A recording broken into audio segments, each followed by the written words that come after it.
वीरान के बस में भये।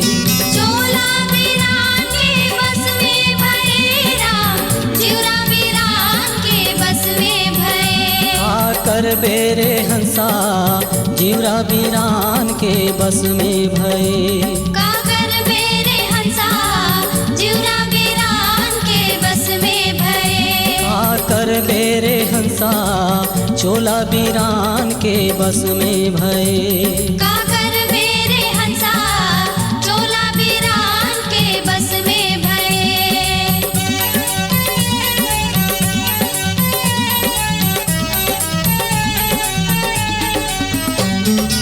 सुमत में दुई सुवाला पोस्यो, विपत में उड़ जाना है राम।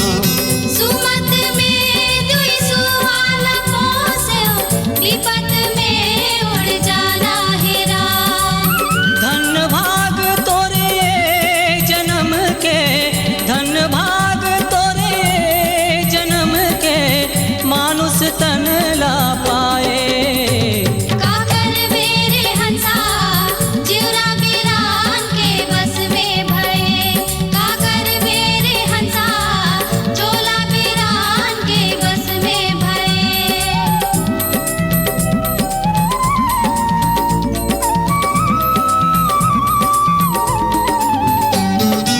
कुलुप अंधरिया कोठरी जी हाँ, दिया लगे ना बाती हो राम।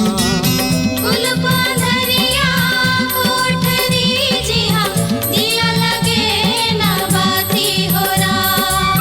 बाह पकड़ के ले चले संगी, बाह पकड़ के ले चले संगी जी हाँ, संग रहे ना साथी। काकर बेरे हंसा चिउरा वीरान के बस में भये। काकर बेरे हंसा चोला वीरान के बस में भये।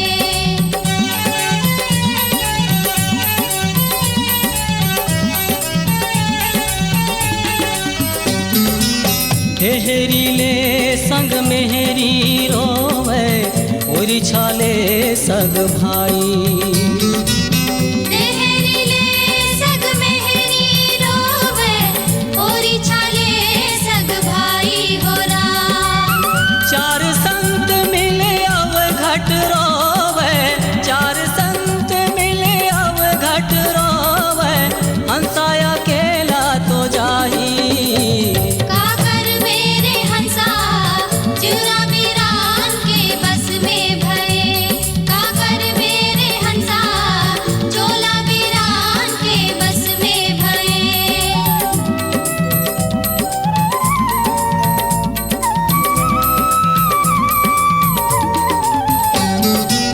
बारम बारम माता रोवे, बहिन रोवे छह मासा।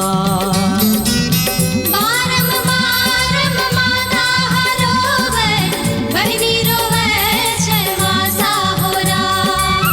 घर के तिरिया 3 दिन रोवे, घर के तिरिया 3 दिन रोवे, फिर खोजत घर बासा। काकर बेरे हंसा चिउरा वीरान के बस में भये। काकर बेरे हंसा चोला वीरान के बस में भये।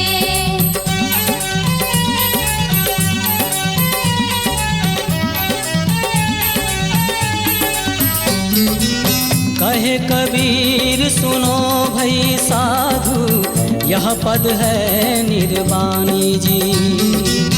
करे कबीर सुनो भई साधो, यह पद है निर्वाणी हो राम। ये पद के कोई निंदा ल करी है, ये पद के कोई निंदा ल करी है, जी कर साहेब जानी। काकर बेरे हंसा चिउरा वीरान के बस में भये। काकर बेरे हंसा चोला वीरान के बस में भये। चोला वीरान के बस में भये, जिउरा वीरान के बस में भये।